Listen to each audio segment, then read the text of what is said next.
Chaque année, plus de 70 millions de tonnes de raisins se transforment en quelque chose de bien plus qu'une simple boisson. Mais comment est-il possible qu'un fruit si fragile finisse converti en un liquide si vénéré dans le monde entier? À première vue, le vin pourrait sembler n'être qu'un alcool fruité embouteillé. Cependant, pour ceux qui savent regarder au-delà du verre, c'est une œuvre vivante. Dans chaque verre se cache l'écho du climat, la patience du vigneron et des siècles de tradition perfectionnée avec une technologie de pointe. Où commence cette transformation? Comment l'industrie vinicole parvient-elle à produire des millions de litres par an sans compromettre saveur ni qualité? Et comment cohabitent les techniques les plus ancestrales avec les machines les plus précises? Des vastes vignobles mécaniquement récoltés en Australie et Californie, jusqu'aux champs empierrés d'Europe où les vendanges se font encore à la main, le voyage du raisin jusqu'à devenir vin est bien plus épique que vous ne l'imaginez. Ce que vous êtes sur le point de découvrir n'est pas une simple chaîne de production. C'est un hommage à la terre, à l'ingéniosité humaine et au temps lui-même.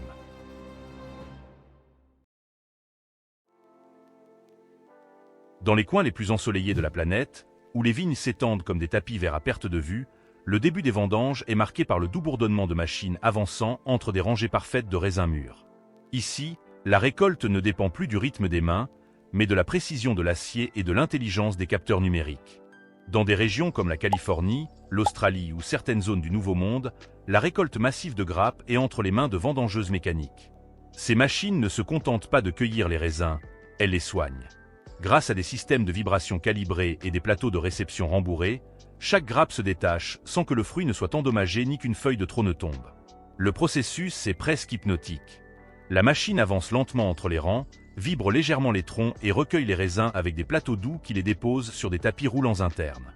Tout cela pendant que des capteurs optiques vérifient que le fruit est à son point optimal. C'est l'efficacité et la délicatesse en parfaite harmonie. Une seule machine peut récolter jusqu'à 9 tonnes par heure, ce qui nécessiterait des dizaines de travailleurs et des journées entières. Maintenant, cela se réalise avec un seul opérateur. Cette vitesse réduit non seulement les coûts de main-d'œuvre, mais permet aussi de récolter au moment juste de maturation, ce qui améliore la qualité du vin final. Elle peut même être programmée pour récolter la nuit, lorsque les températures sont plus basses et que le raisin se conserve mieux.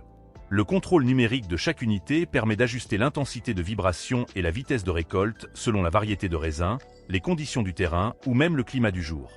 Certaines machines avancées enregistrent même des données en temps réel sur l'humidité, la quantité récoltée et la qualité visuelle du fruit. Mais tout n'est pas automatisation sans âme. La technologie ici agit comme un allié du vin, non un remplacement de son esprit. La récolte mécanique moderne ne cherche pas à éliminer la tradition, mais à la renforcer avec efficacité, précision et un respect absolu pour la qualité du fruit. Mais dans de nombreux coins du monde, notamment en France, les vendanges ne sont pas marquées par le son des moteurs, mais par le rire des vendangeurs, le tintement des sécateurs et le craquement du sol sous les bottes poussiéreuses.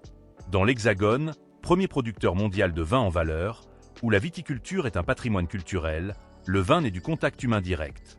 Ici, chaque grappe est inspectée avec attention. Les mains expertes coupent avec précision seulement celles qui ont atteint le point exact de maturation. Il n'y a pas de hâte, seulement du soin. On cherche à préserver non seulement le fruit, mais l'âme du vin à venir. Les vendangeurs parcourent les rangées avec des paniers rembourrés, évitant les chocs et les empilements excessifs. Cette attention méticuleuse minimise les dommages sur la peau du raisin, conservant les composés naturels qui seront clés dans le processus de fermentation. Dans les variétés destinées au vin premium, chaque détail compte. La couleur, la fermeté, l'absence d'imperfection. Bien que cette pratique soit plus lente et coûteuse, sa récompense est dans la qualité. Les vins élaborés avec des raisins récoltés à la main ont généralement une expression aromatique plus pure et une structure plus équilibrée. C'est un investissement dans l'excellence. Dans les régions montagneuses ou avec des terrains irréguliers, comme dans certains vignobles de Bourgogne, d'Alsace ou du Rhône, la vendange mécanique est simplement impossible. Les pentes raides, les sols pierreux ou les vignes plantées en terrasse obligent à maintenir vivante cette forme de récolte ancestrale. Ce n'est pas seulement une décision technique, mais un choix culturel. Certains viticulteurs organisent même des vendanges festives, où familles, amis et touristes participent au processus, partageant des repas entre les rangées de vignobles, revivant des traditions qui remontent à des siècles. Plus qu'une récolte, c'est une célébration de la connexion entre l'être humain et la terre. Une fois que le raisin a été récolté, son destin n'est pas toujours dans une bouteille. Tandis que des millions de grappes entreprennent leur chemin vers les caves pour devenir vin, d'autres prennent une route complètement différente. Celle du soleil, du temps et de la douceur concentrée. Les raisins secs, ces petits joyaux sombres et ridés, ne sont que des raisins qui ont appris à attendre. En Turquie, Iran ou Californie, le climat sec et ensoleillé crée les conditions idéales pour le séchage naturel. Les raisins sont placés sur des sols de béton, des nattes de séchage ou des plateaux en maille, et y restent pendant des semaines, tandis que l'humidité s'évapore lentement. Pendant ce temps, les raisins destinés au vin suivent un autre chemin. Leur voyage est rapide, calculé, contrôlé, car chaque heure compte. Plus frais ils arrivent à la cave, plus vifs seront les arômes et plus fidèle sera l'expression de la variété. Lorsque les grappes arrivent à la cave, commence une nouvelle phase du voyage, la transformation contrôlée. Mais avant toute fermentation ou magie chimique, il y a quelque chose d'essentiel qui doit se produire, la sélection rigoureuse du fruit. D'abord, les raisins sont déchargés dans des trémies en acier inoxydable.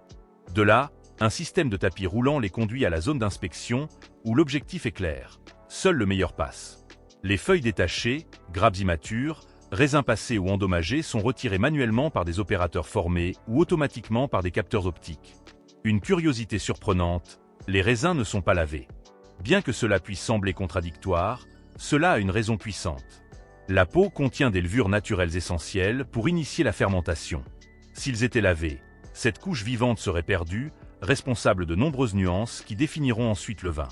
Une fois sélectionnés, les raisins passent à l'éraflage, où chaque grappe est soigneusement séparée de sa structure ligneuse. Cette étape est clé pour éviter des saveurs herbacées ou amères non désirées. Les machines à égrapper modernes sont si précises qu'elles peuvent extraire les tiges sans briser le fruit. Le mou, ce liquide dense qui naît de l'intérieur de chaque raisin, est l'essence pure du vin. Mais pour qu'il se transforme en quelque chose digne d'un verre, il doit traverser une série de processus contrôlés, délicats et profondément scientifiques. Tout commence dans les cuves de fermentation. Là, le sucre naturel du jus de raisin se convertit en alcool grâce à l'action des levures, qu'elles soient naturelles ou sélectionnées par l'œnologue. C'est un processus vivant. Les bulles qui s'élèvent, la chaleur qui se génère, le changement dans les arômes, tout indique que le vin commence à naître. Durant ce processus, qui peut durer de 10 à 30 jours, se forme une couche épaisse de peau et de solides connue sous le nom de chapeau de fermentation. Pour éviter qu'il ne s'oxyde ou développe des bactéries, ce chapeau doit être constamment poussé vers le liquide, une technique appelée remontage ou pigeage, qui aide également à extraire couleurs, tanins et arômes essentiels. Une fois la fermentation terminée, arrive le moment du pressurage. Ici, on sépare le liquide des restes solides, peau, pépins et pulpe. Le pressurage doit être doux. Si on exerce trop de pression, on extrait des tanins amers qui peuvent ruiner l'équilibre du vin. C'est pourquoi de nombreuses caves utilisent des pressoirs pneumatiques qui permettent d'ajuster la force avec une extrême précision. Avec le vin déjà libre de solide, commence la clarification. Ce processus élimine les particules en suspension qui pourraient troubler le liquide ou affecter son goût. Certains utilisent des clarifiants naturels comme l'argile, le blanc d'œuf ou les protéines végétales. D'autres emploient des systèmes de filtration modernes qui garantissent pureté sans altérer le caractère du vin. À la fin, le vin est clair, brillant et prêt à passer à l'étape suivante. Chaque détail ici influence le résultat final. La température de fermentation, le type de levure, le temps de macération, la pression du pressurage. Ce sont des décisions invisibles qui marquent la différence entre le commun et l'exceptionnel. Une fois clarifié, le vin est prêt pour ce que beaucoup considèrent comme l'étape la plus magique du processus, le vieillissement. Ici, le temps devient un ingrédient de plus. Les vins rouges haut de gamme reposent généralement en fût de chêne pendant des mois, voire des années. Ce contact avec le bois n'apporte pas seulement des arômes toastés, vanille ou épices, mais adoucit aussi les tanins, arrondit la texture et stabilise la couleur. Chaque gorgée raconte une histoire plus complexe, plus long a été le repos. Tous les fûts ne sont pas égaux. Le type de chêne, français ou américain, son niveau de torréfaction et le temps d'utilisation influencent directement le profil final. Même la taille du fût change le rythme d'évolution du vin. C'est un art de patience et de précision. Lorsque le vin a atteint son point optimal, il est transféré à la ligne d'embouteillage. Là, des machines de haute précision remplissent chaque bouteille avec exactitude millimétrique, puis elles sont scellées, étiquetées et emballées avec le même soin qu'un produit de luxe. Le vin, maintenant enfermé dans le cristal, entame sa dernière étape, attendre, car même à l'intérieur de la bouteille, il continue à se transformer lentement. Du vignoble ensoleillé aux caves fraîches, du raisin mûr à la bouteille scellée, le vin a parcouru un voyage extraordinaire mêlant tradition millénaire et technologie moderne. Chaque verre que vous dégustez est le résultat de la patience de la nature, du savoir-faire du vigneron et de la magie du temps. Et maintenant que vous connaissez le processus fascinant de production du vin, laissez-moi vous poser une vraie question qui dérange. Comment un produit né de la terre et du temps est-il devenu un symbole de luxe, de pouvoir et de statut social? Parce qu'au final, le même raisin peut finir sur une table modeste ou dans une cave à plusieurs milliers d'euros. Alors culture partagée ou privilège déguisé? Dites-nous votre avis en commentaire. Si ce documentaire vous plaît, alors n'oubliez pas de mettre un like, de vous abonner et d'activer la cloche pour ne manquer aucun de nos contenus. Mais ne partez pas encore, ce n'est pas tout. La suite de cette vidéo sera tout aussi passionnante. Alors restez avec nous jusqu'au bout.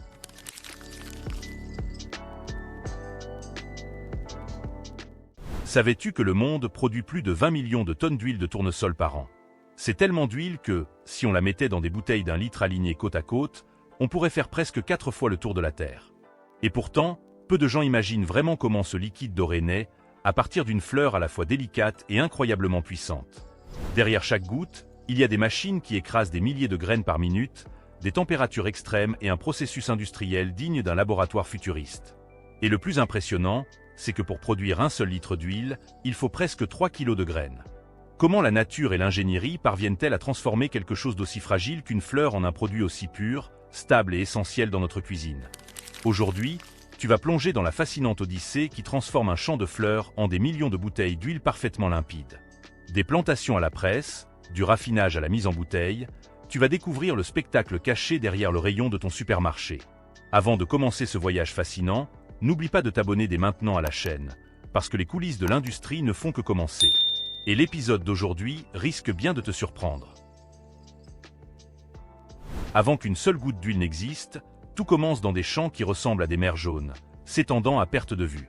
Le tournesol n'est pas seulement une belle fleur, c'est une véritable centrale naturelle à huile végétale. Chacune de ces graines renferme en moyenne jusqu'à 45% de matière grasse, un chiffre extrêmement élevé pour une plante cultivée. Les variétés utilisées sont choisies avec une précision quasi scientifique. Certaines lignées produisent plus d'huile, d'autres supportent mieux le froid, la sécheresse ou les maladies.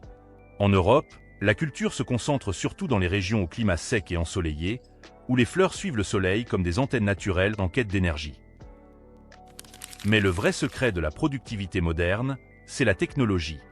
Des drones survolent les parcelles pour mesurer l'humidité du sol, le développement des plantes et détecter à l'avance des zones de stress. Des tracteurs guidés par GPS réalisent les semis avec une précision de quelques centimètres, garantissant que chaque graine dispose exactement de l'espace dont elle a besoin pour se développer. Et il y a un détail étonnant.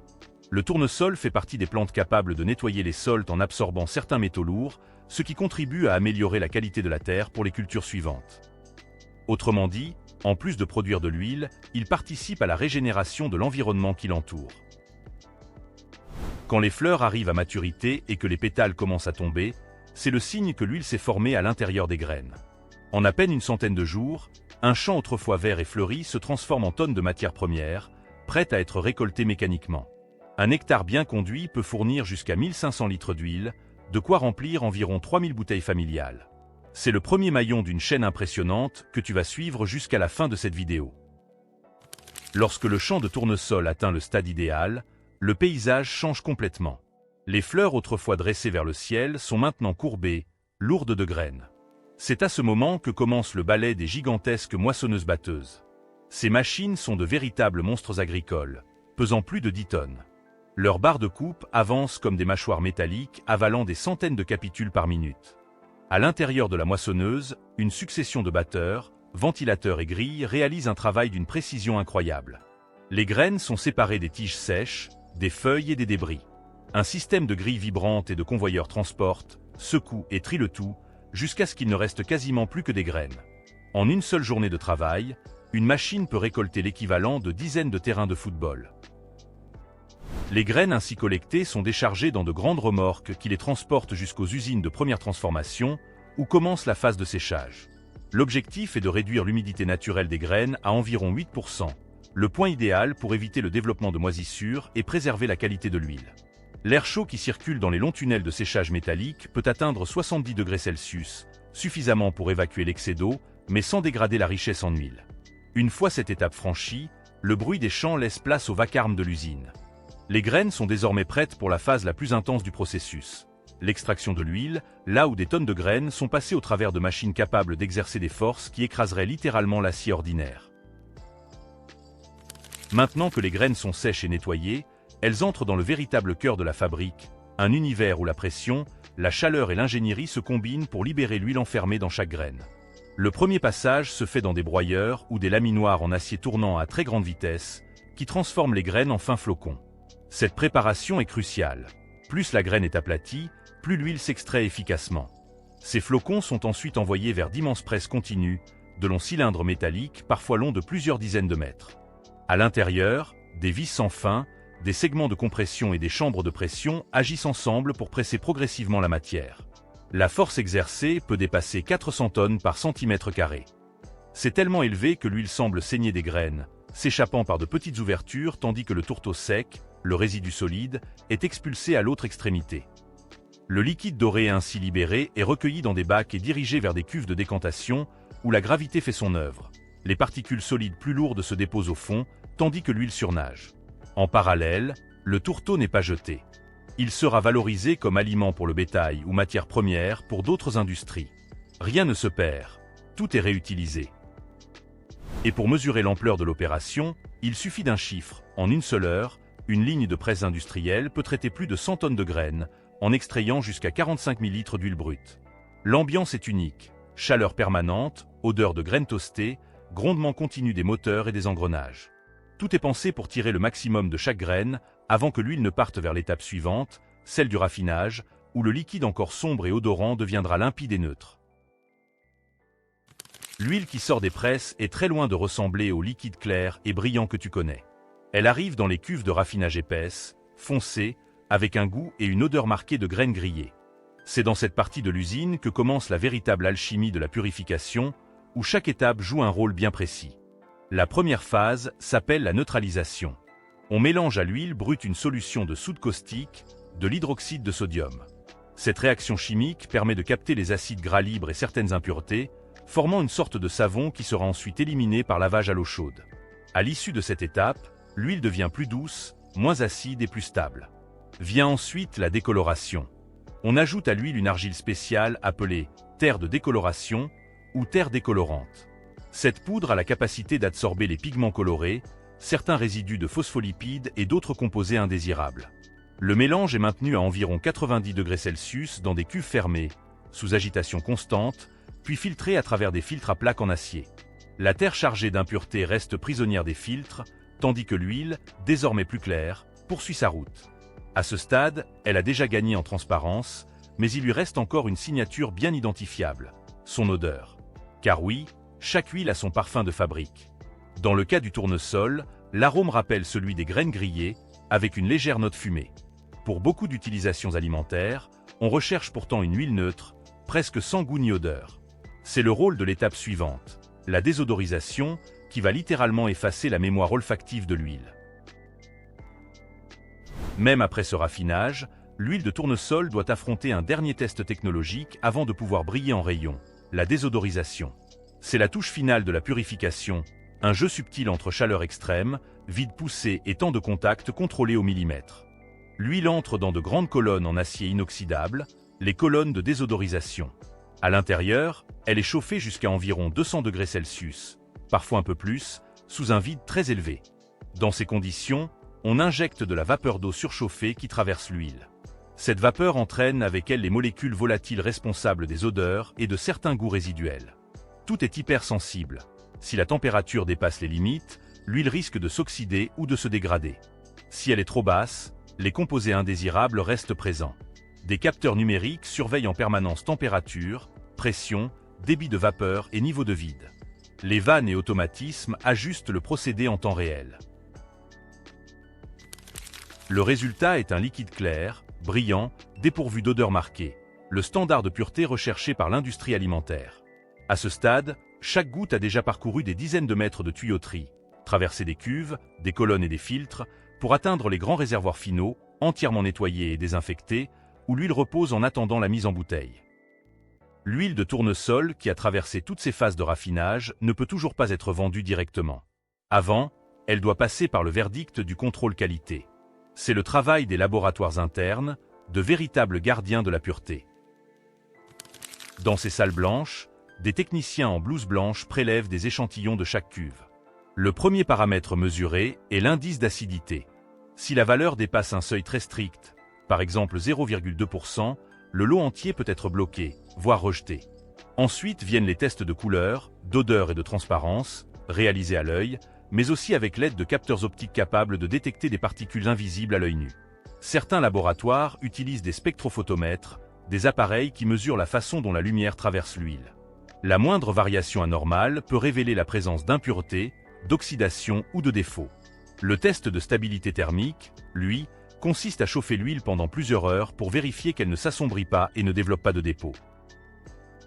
C'est impressionnant de se dire que ce produit si banal en rayon est en réalité un liquide certifié, mesuré et testé sous tous les angles avant d'arriver dans ta cuisine.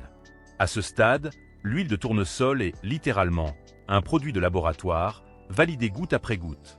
Une fois que tous les indicateurs sont au vert, les grands réservoirs sont enfin autorisés à alimenter la prochaine étape, celle qui transforme ce liquide en produit fini, la mise en bouteille automatisée.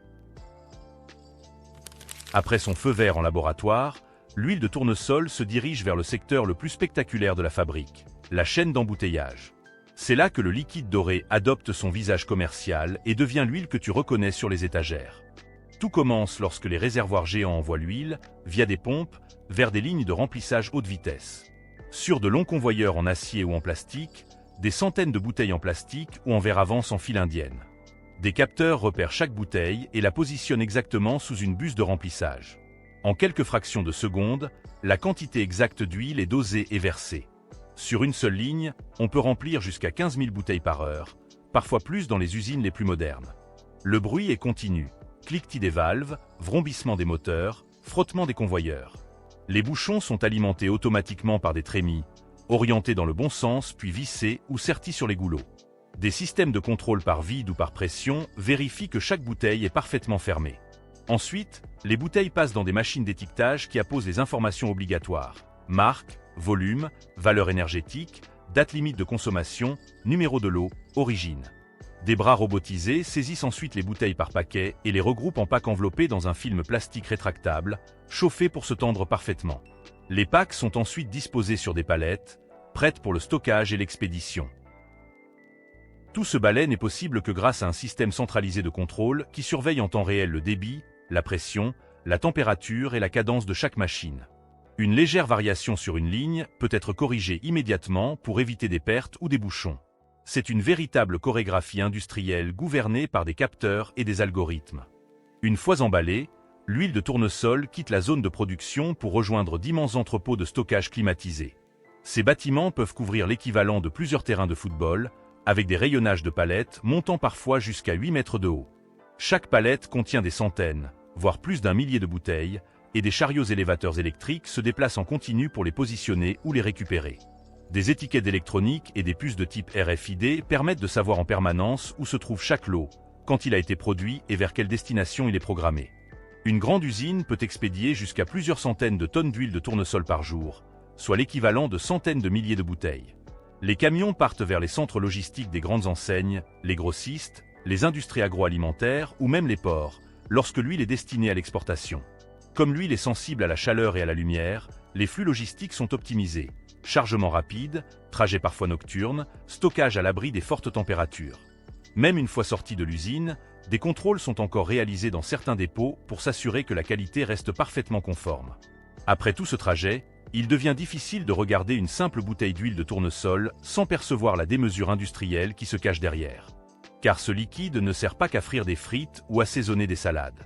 C'est aussi l'une des huiles les plus polyvalentes au monde. Au-delà de la cuisine, l'huile de tournesol est utilisée comme base pour de nombreux cosmétiques, crèmes, lotions et produits de soins, grâce à sa texture légère et à sa richesse en vitamine E.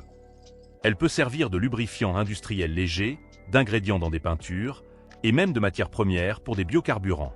Dans certaines régions d'Europe, des tracteurs agricoles roulent déjà avec des huiles végétales pures, proches de celles utilisées en cuisine.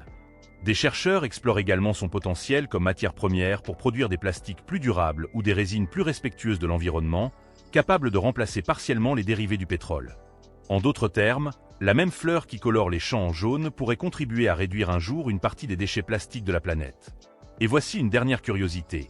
Le tournesol est l'une des rares plantes qui suivent le soleil du lever au coucher. Ce mouvement, appelé héliotropisme, est presque une métaphore parfaite du processus que tu viens de découvrir. Une recherche constante de lumière, d'énergie et de transformation. De la petite graine semée dans un champ aux palettes empilées dans les entrepôts, chaque étape de ce cycle est un mélange d'ingéniosité humaine et de collaboration avec la nature. Dis-moi honnêtement, avant cette vidéo, tu pensais vraiment à tout ce processus qu'il y a derrière une bouteille d'huile avant d'arriver dans ta cuisine ou tu n'y avais jamais réfléchi? Partage ta réaction dans les commentaires. Et si ce n'est pas encore fait, ajoute un pouce bleu à cette vidéo, abonne-toi à la chaîne et active la cloche des notifications pour continuer à découvrir les coulisses incroyables des usines qui font tourner le monde.